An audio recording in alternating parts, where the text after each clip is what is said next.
I'm not Mark Craig. I'm just saying.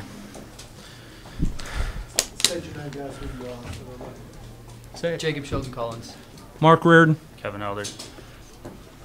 All right, Coach. Jacob came up big in the 9 spot for you. I mean, have you seen sparks of that this year? Is it something like big stage, big game sort of thing? I mean, I definitely think he's experienced. I mean, he's one of my guys. He's one of my go-to guys.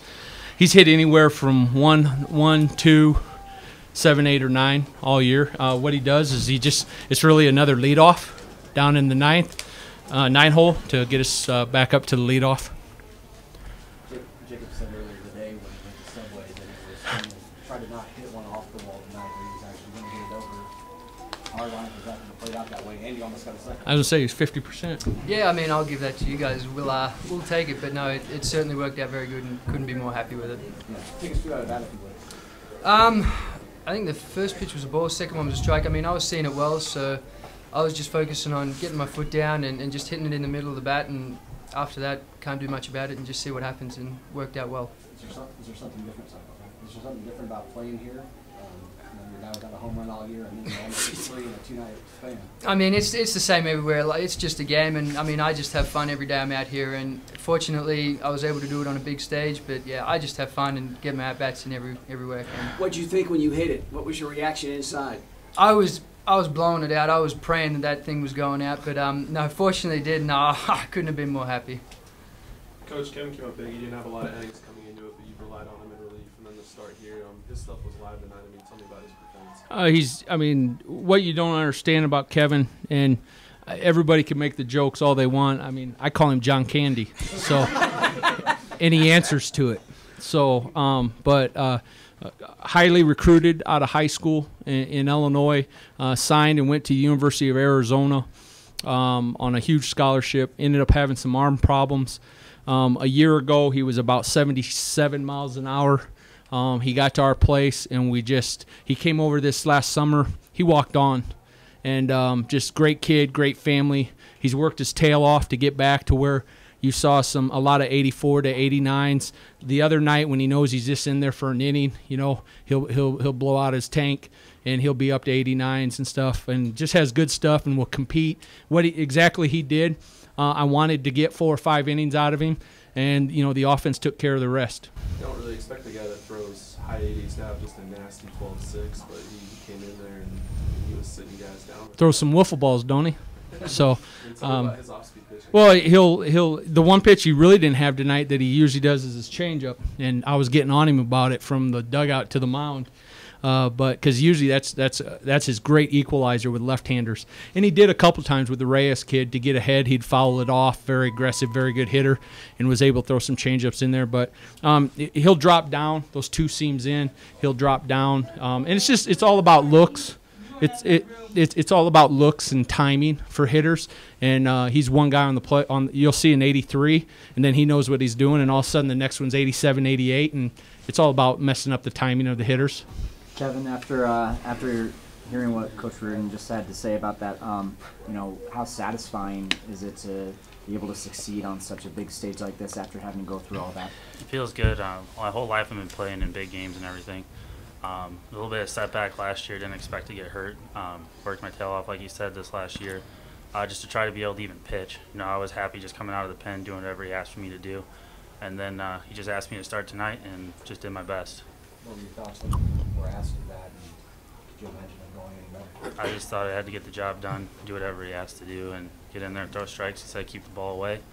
I did that. I mean, whenever I left the ball in, I got hurt a little bit with those hits, but for the most part, just did what he asked. Your thoughts on tonight being the payoff after all that you've been through? Feels good. Not much else to say about it. Just hope that I can keep doing what I'm doing and keep pitching for years to come. You're going 6 innings. How's your arm feeling? Right now it feels pretty good, but I don't know how it's going to feel tomorrow morning. He got some gravy kicking, though, right now. He's got some gravy kicking. Mark, I know that you kind of downplayed this, and you may do it again here, but just Then why are you asking? because there's something special going on here this week, and that's 3 straight run rule games against ranked foes, and you've outscored teams like 40-1, and you fell behind 5 minutes. I mean, you just don't. I can't. See that on this. I don't know. Can you explain it? No, you don't. You go out there and you do it. You know. I mean, what do I tell you guys? Highs or what? handle highs, handle lows, and do what you got to do. And that's the way it is. And people can say I'm full of BS, or people can say I got them brainwashed, or you can say whatever you want. But we respect the game. We respect our opponent. We really don't worry about our opponent. We've taught our kids so much just to play the game and have fun playing the game. Don't worry about playing the other opponent or playing the other team. All of a sudden, you're playing the other team and you lose. Teams don't win. Teams don't really win games. The other team loses them for the most part. That's just how the sport's made and how it was invented. And so what we've done is we just tried to hit balls hard, and we just take advantage of it. We'll see how we react here. We got 2 games to try to win 1, and we'll see how we react if we get 4 zeros put up on us in a row.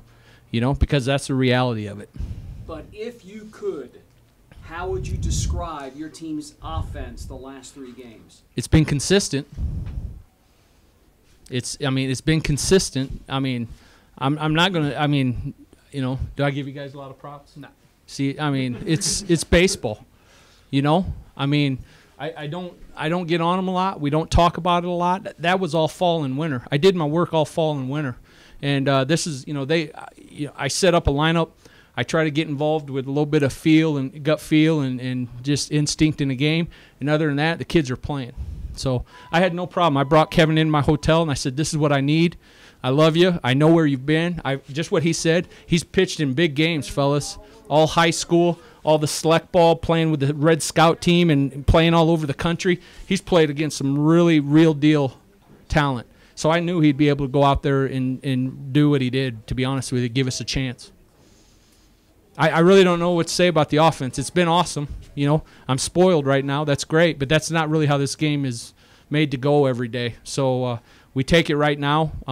When the sun comes up tomorrow, it's over. They know it, and we just go about our business. And we'll get up in the morning. We're going to eat at 9. We're going to go hit indoors at 10:30, and then we're going to take BP at 5:30, and we're going to play another game. What was your discussion after the game with your opposing coach tomorrow night?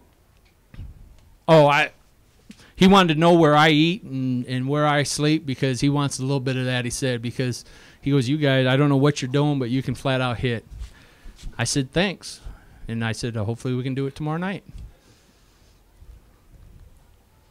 Anything else, guys?